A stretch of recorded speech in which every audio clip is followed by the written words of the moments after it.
Instagram లా మొన్నొకరు message చేసిర్రు, మేము ఊర్లలో ఉంటాము, మీ లెక్క మాకు పట్నంలో దొరికినన్ని వెరైటీ పండ్లు దొరకవు, వెరైటీ కూరగాయలు దొరకవు, మాకేవో మామూలు సీజనల్ వే దొరుకుతుంటాయి అని చెప్పి పెట్టిరు అన్నట్టు. నేను ఒక ముచ్చట చెప్పనా, మేము ఎన్ని వెరైటీల పండ్లు కొనుక్కొచ్చుకున్నా కూడా అవి మాకు పైసలు ఎక్కువయ్యే కొనుక్కొచ్చుకున్నామని చెప్తాను. ఎందుకనంటే మనకి బయట నుంచి ఇంపోర్ట్ అయిన ఫ్రూట్స్ లో కన్నా కూడా మనకి లోకల్ లా సీజనల్ గా దొరికే వాటిలలోనే ఎక్కువ న్యూట్రియన్స్ అయితే ఉంటాయి. కొన్ని రకాల పండ్లు సీజన్ లోనే దొరుకుతాయి, కానీ కొన్ని రకాలు ఉంటాయి అన్ని సీజన్స్ లలో దొరుకుతాయి.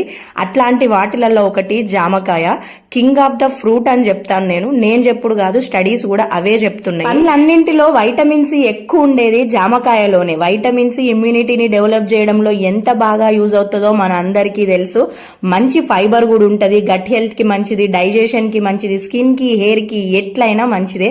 ఈ వానాకాలం చలికాలంలో రోజుకొక్క జామకాయ పొరగండ్లకి మీరు కూడా తినూరి.